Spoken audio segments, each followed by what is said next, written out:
Good morning. Today we talked about photosynthesis in obviously plant cells and also protists or organisms that have chloroplast. And the chloroplast is the organelle in the plant cell that has the ability to process the light source, either from your light bulb or from the sunlight, and convert that light energy into chemical energy.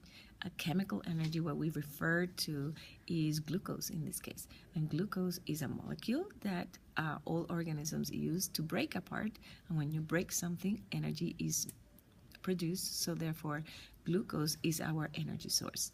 So what we covered today was ways in which the form in which the chloroplast works.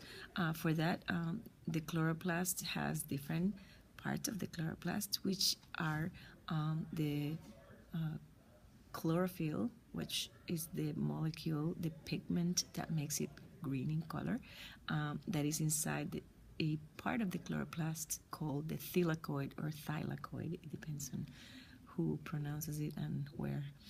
The thylakoid are stacks of like flattened sacs, and the many thylakoids stacked up are called the grana.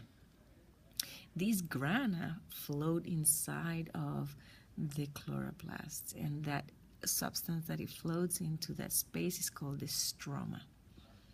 So when the light hits the chloroplast, it excite the pigments in the photosystem 1 and 2, which are what we call where the chlorophyll are present, and that vibrates, and that energy is absorbed in there. And what happens first is that the water in the chloroplast gets split, and it gets split by this energy from the sunlight, and the energy transfers into electrons that pop out of the water molecule when it breaks. Those electrons basically go through the electron transport chain in the thylakoid membrane, and those electrons power up or recharge the energy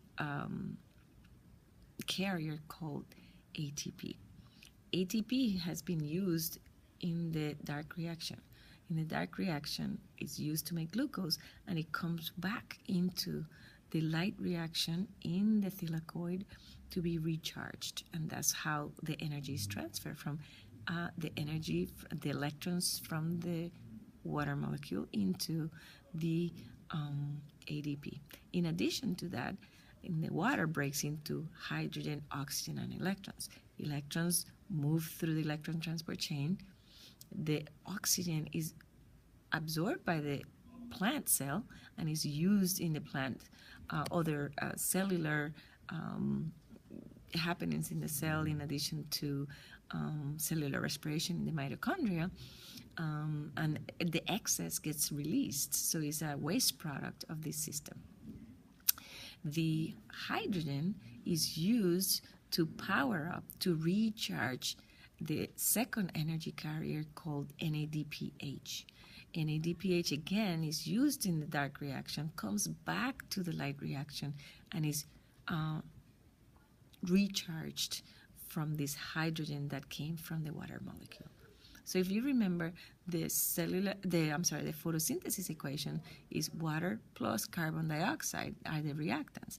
So that's what happens. Water is used in the light reaction. Now you'd say, well, we haven't made glucose yet. That is the whole point of photosynthesis. So we have to then go to the second part of the reaction, which is called the Calvin cycle. Is also known as the light-independent reaction or the dark reaction. They all are synonyms. It is in the stroma where this happens. So the ATP that was recharged in the light reaction goes to the stroma. The NADPH goes to the stroma. And now carbon dioxide comes from the atmosphere, is diffused into the plant cell, and is in the stroma. These components, this is what is used to make, these and other proteins, but this is what is used to make glucose, which is one of the main products of photosynthesis. So carbon dioxide, 6 molecules of carbon dioxide are used. Well, plus, I always say in class, to build something, you need energy. Where is the energy coming from? Well, the energy is coming from the ATP and NADPH. In the stroma, ATP loses a phosphate, and that phosphate breaking off releases energy. NADPH, that comes from the light reaction, loses an H, and releasing the H releases energy. This energy is transferred and is used to make glucose in the light independent reaction or Calvin cycle. So in the end, we have, if you look back at the chemical equation, you see that the reactants, water, are used and broken apart in the light reaction. The reactant carbon dioxide, it is used in the dark reaction. In the end, the whole system produces glucose, which is your main product, and is as a waste product, oxygen is released. So there you go. If you know the photosynthesis equation, then you now know what happens to each of those reactants and how those products are obtained. Thank you.